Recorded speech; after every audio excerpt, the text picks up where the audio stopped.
we are going to teach a 5-class Dharma seminar called Entering the Mirror, and it is based on the platform Sutra. There are many Dharma seminars about the platform Sutra, and so we were interested in a slightly different approach. And that approach is that the Buddhist teachings have all the same aim, the same teaching. So we are trying something different, and I hope it will work for you. Hana will be presenting on the platform Sutra, and I will draw parallels in Dogen's teachings. And then together we will look at how this applies to us in our daily life. Thank you very much.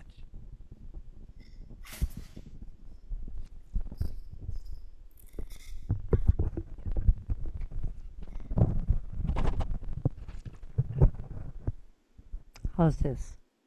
Works. Okay. Thank you all for being here.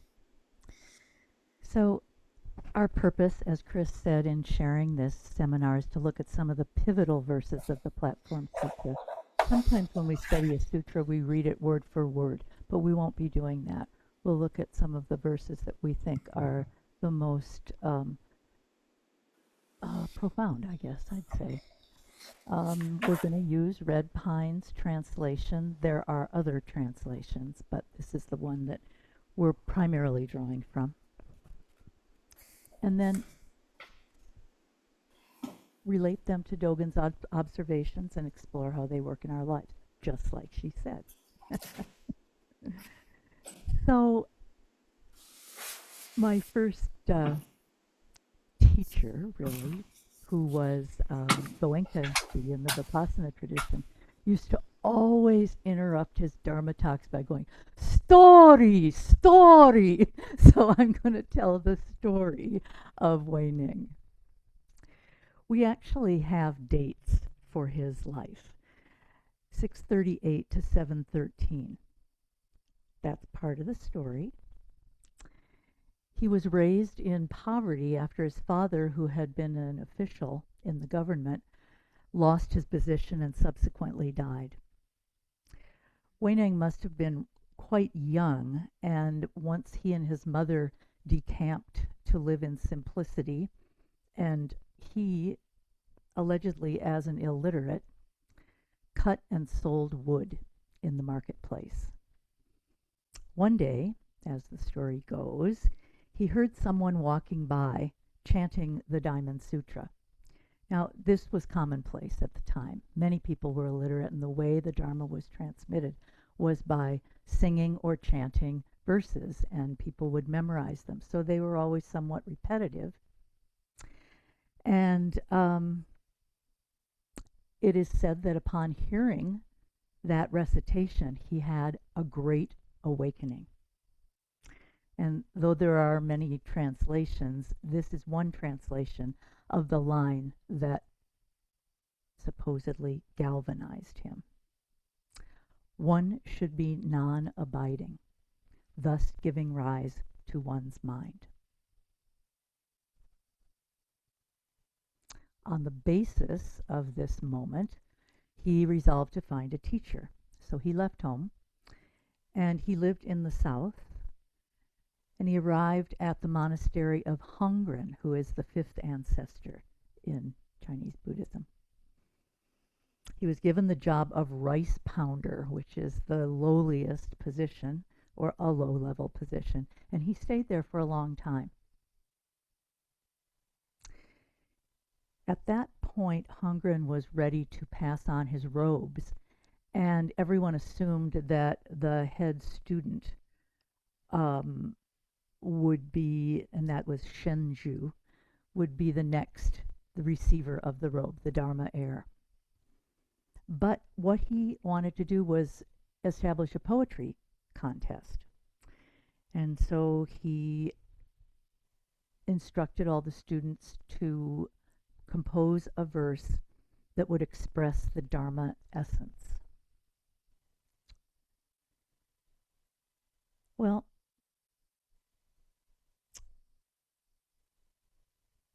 everyone assumed that Shenju would be the next person, so not very many people wrote.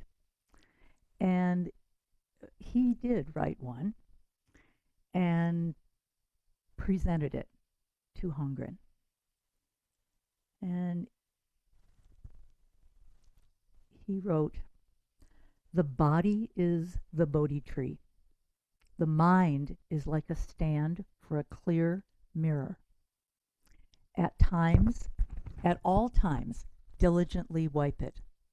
Do not allow it to become dusty." So he presented that to his master, Hongren, who said, "Well, it's pretty good, but it doesn't go all the way. You have taken it to a point where anyone who receives this teaching won't regress in their practice, but they won't have gone all the way through. Why don't you go back and write another poem?" And he went back and he hemmed and hawed and he didn't really write another poem. And Wei-Neng heard about this, and he decided that he would try his hand.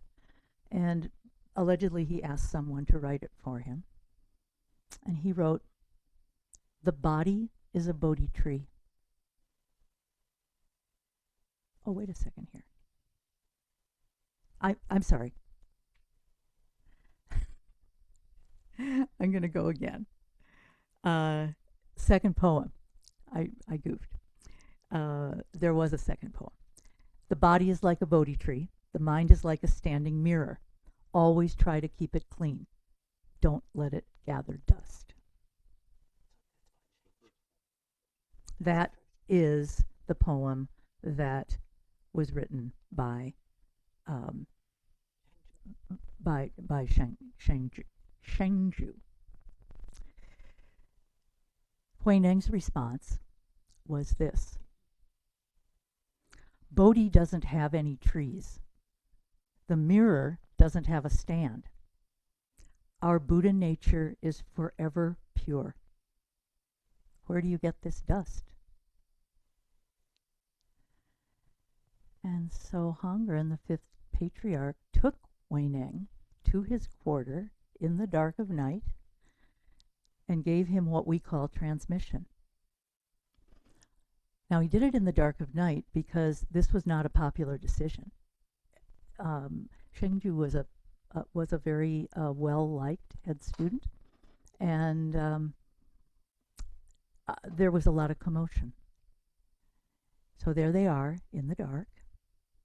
He got the robe, he got the bowl, and at that point, Hongren said, "You better get out of here because you are not going to be safe. You should go out of town, you should lay low for 3 years, and then teach the Dharma." So that practice of bestowing the robes has continued to this day, that when a person reaches transmission, they do it in the dark of night. There's an exchange, and the Dharma is transmitted face to face. So as Wei-Neng left for the south, his homeland, he started to finally teach, and eventually his teachings became the establishment of what was called the Southern School. And that was the school of, if you could guess from the poem, sudden enlightenment. This also corresponded with a great rise in population in the South, so many followers were influenced by the sudden enlightenment doctrine. The poem that Shengju wrote was based on gradual enlightenment. But Wei-Neng's emphasis on direct experience, simplicity, and purity of the mind resonates with many contemporary practitioners who seek a practical and accessible path to awakening. Huineng's story also serves as a powerful reminder that spiritual realization transcends social status, education, and cultural barriers. His legacy lives on, not only in monastic communities, but also among lay practitioners who find meaning in the teachings. And as we look at the poem, they are rather straightforward, which makes the Platform Sutra a very worthy book of your attention.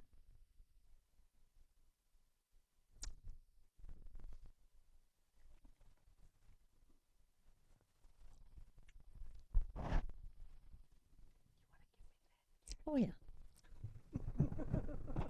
We're just getting the hang of this dual offering.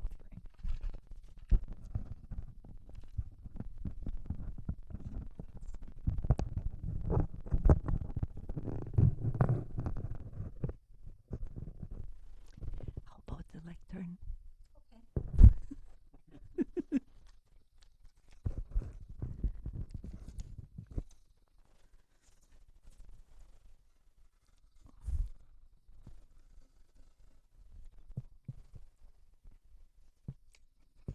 Thank you for sharing this story. If you read it in the book, it's actually really involved, and it's a fun read, especially with Red Pine's commentary. Yes, please. Thank you. So, what I want to do is pick up the question that Hannah has opened with Huineng and these two different verses, and bring it into Dogen's teaching and then into our own lives. So the question that I see is, what if awakening is not the result of polishing ourselves into perfection, but the recognition of something that has never been absent? To me, that question could actually fill all 5 classes. It gives us a way into Huineng's story. It connects it to the Diamond Sutra line, the contrast between Seiu and Huineng, and also the bridge to Dogen and to lived practice. Because I think if we only hear this story about 2 monks hundreds of years ago in ancient China, we miss the point. Or at least we miss the point for our practice. These 2 verses are still alive in the way we practice, the way we think about ourselves, the way we get discouraged, and the way we try to improve really hard. The way we sit down on the cushion hoping to become a better version of ourselves. So the question I want to stay with is this: what if awakening is not the result of polishing ourselves into perfection, but this recognition that it never has been absent? And if that is true, what becomes of our practice? Why do we sit? If there is no mirror to polish and no dust that can stain it, why do we sit? Why do we make any effort at all? Why bow, chant, apologize, confess, pay attention to our conduct, and keep coming back? And I want to say that Shenxiu's verse deserves a little more sympathy than he usually gets. It's easy to set this up like he's the loser, But his verse makes very good sense. Uh, the body is a Bodhi tree. The mind is like a bright mirror stand. At all times we wipe it. Do not let dust collect. That works very nicely for our practice. And I do know this self-improvement mind very well. When I'm reactive, when I'm self-absorbed, angry. So when I feel these rough edges in myself, it draws me to practice because I do see more clearly when I do practice. There's something sincere in Shen Chu's expression. There's dignity in it. And it's not stupid to want to be less harmful. But then Huineng comes along and changes the whole picture. Originally, there is no Bodhi tree, nor a stand of a mirror bright, since all is empty from the beginning, where can dust alight? However you translate it, it's a real interruption. He's not saying, actually, I have the more advanced Zen view. He's questioning the whole setup of the head monk. If there is no fixed mirror and no dust, what are we doing when we practice? And maybe more to the point, who is it that is doing the polishing? So that's why we can go straight to Dogen, because he'll shake up everything all the time anyways. Dogen does not let us go to either extreme. He does not let us turn our practice into a self-improvement project, but he also doesn't let us turn there is no dust into an excuse to not do anything. He doesn't say, well, if there's nothing to polish, who cares? And he doesn't say, yes, you are a flawed person over there, and if you work really hard, you'll eventually become spiritually acceptable. Dogen is more subtle. In the first place I went to is Fukanza Zengi, which actually translates as universal recommendation of Zazen. Dogen starts by saying, the way is originally perfect and all-pervading. How could it be contingent on practice and realization? I love that line because it does sound a lot like Huineng. The way is perfect and all-pervading. So why practice? Why get up in the morning and sit on a cushion? But then Dogen does what he always does. He doesn't leave us there. He says, and yet, if there's the slightest discrepancy, the way is as distant as heaven from earth. So on one hand, nothing is missing.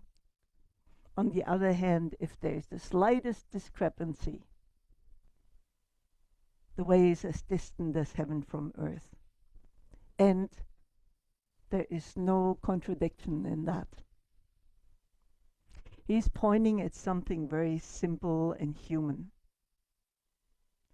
The way is never absent, awakening is not absent, but we live at a distance from our lives at all time.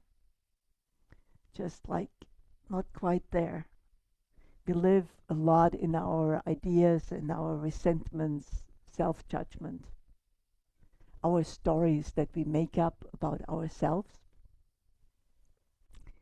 We are not that often where we really are. And Dogen says, Zazen is not learning meditation. It is simply the Dharma gate of repose and bliss. That's the part I want to underline that comes now. It is the practice realization of totally culminated enlightenment. Practice and realization are not two separate things. We do not practice in order to become awakened later. Practice itself is awakening taking form. Sitting is the expression of Buddha nature. Well, sometimes we get bored, right? We want to go to sleep. My knee hurts. I'm trying not to fall asleep. But still, Dogen says, Zazen is not a method for improving ourselves. It's not spiritual housekeeping. It is the reenactment of the Buddha's enlightenment. I'm going to check. Still have a little time. That's also what I hear in Bendova, translated on the Endeavor of the Way. Dogen keeps insisting that practice is not something we do now so we can get enlightened later. Dogen keeps on telling us that practice is the expression of awakening, not the acquisition. It's not how we get somewhere else. And last not least, I want to bring in Gencho Koan. Actualizing the fundamental point.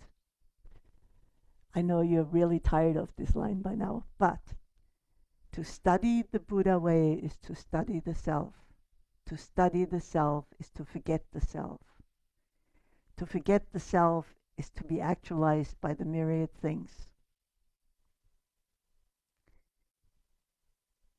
Now, if you put this line right next to the two poems of the sixth ancestor and the head monk,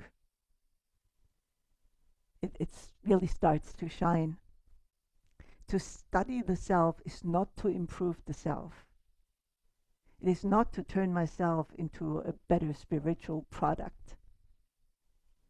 To study the self is to look closely enough and honestly enough that the self that I'm so hard trying to improve starts to loosen up a little. And to forget the self is to be actualized by the myriad things.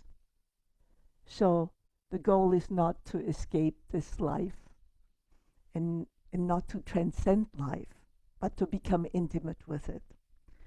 To see the myriad things coming forward. And to be actualized by the myriad things means to be actualized by this world, by this body, by these relationships, by this grief, and by this sink full of dishes. So to me that's very real. Because if I'm honest, and maybe you want to check with yourself, often our practice looks a lot like Genshu's. I practice as if the point were to become a better version of myself. A kinder version, maybe less anxious, less messy. If I could just get rid of this fear, this resentment, this impatience, this old grief, then maybe I could really practice. Yeah, no. it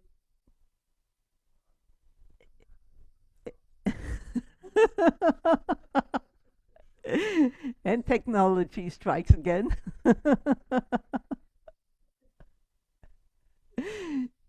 So Huineng and Dogen both come along and say, really? That's your plan? You're going to fix yourself into enlightenment? I'm exaggerating. but not by too much. The problem is not that I want to be kinder. Of course, I want to be. The problem is the whole structure of I'm over here, flawed and dusty, and the awakening in a shiny mirror is somewhere over there. They're both waiting for me to make it over to that place. And that whole setup gets challenged. And Huineng says, what is this mirror you are polishing? Where is it? And who is polishing it? And where is this dust coming from? Dogen says if you study the self deeply enough, the self you're trying to perfect, it begins to fall apart, not in a bad way, but in a liberating way.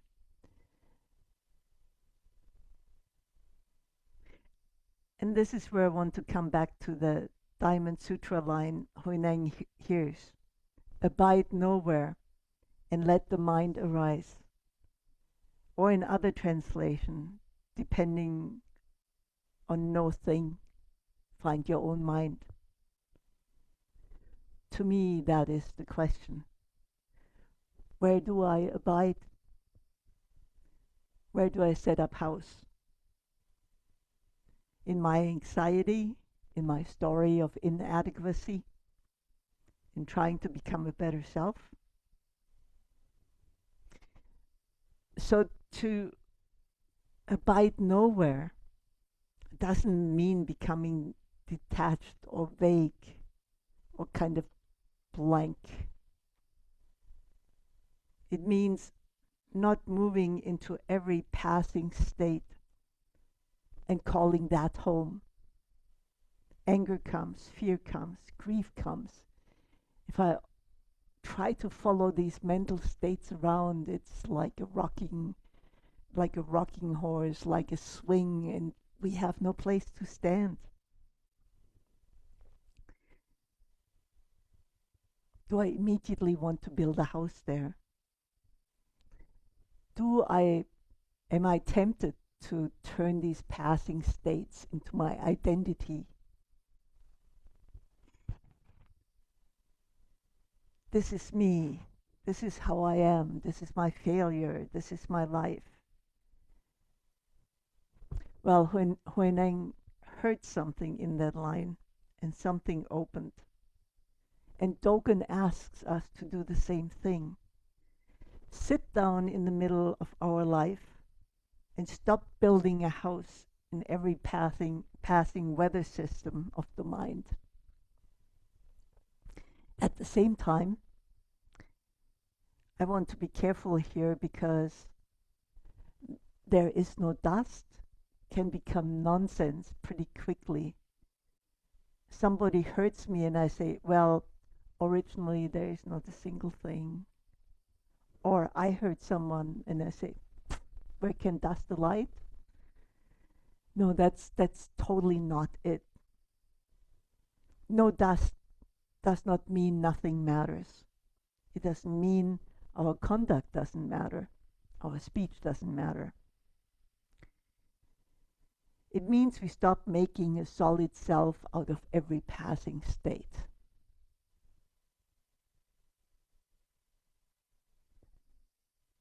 So, awakening doesn't belong to the finally cleaned up version of ourselves. It is right here. And I don't see Zhenju and Huineng as opponents. I see them as two parts of practice life. Yes, there is effort. And yes, I care. And we keep the precepts and we apologize, we begin again, we clean up after ourselves. And we sit down again on our cushion tomorrow morning, whether we feel like it or not. But all of that is held inside a bigger understanding. We're not doing those things in order to become someone else. we are worthy right now. We are practicing because this life, exactly this one, is where awakening is enacted. So, because we don't want to keep this on the level of the story, we came up with some practice questions, and we're going to split up into triads, and you can pick any of the themes that I'm going to bring up now, or whatever else came up during our Dharma seminar here. And you can totally take this into the week. So number 1, notice where you are abiding. Just notice where the mind takes up residence, in planning, in self-criticism, in fantasy, in daydreaming. You don't have to fix it, just notice. This is where I'm living right now. Number 2, when you notice what I'm calling the polishing mind, or mind polishing, the mind that is really trying to improve, repair, or purify itself, pause for a second and ask, what is it that I'm trying to fix right now? And who is it that needs fixing? Not as a clever Zen question, just as a way of slowing down the process. So, the question, what am I trying to fix, and who is doing the fixing? And third, number 3, when a difficult feeling comes up, maybe not try to move away from it too quickly. We often do that because we don't want to feel what doesn't feel good. So, but just hanging out with it without feeding it by affirming it or indulging it and not turning it into yet another story, not to immediately clean it up. Let anger be like anger for a little while and grief be grief, without making it me or my failure. Kind of just testing what's really lying underneath. So if we could go into triads, that would be nice. So 3 people go into a huddle, and we'll practice speaking 4 minutes per person. And Hannah will time us. And please respect the confidence and the confidentiality, and don't share outside of your little group. Who is missing a person? Okay, so someone is needed over here. If there's someone, Michael, you want to come over here with? Oh, okay. He's on his way. So it looks like it's an uneven, or it's, you guys maybe just need to stay in or Tim? Tim, you're going to join them? Sure. Thank you.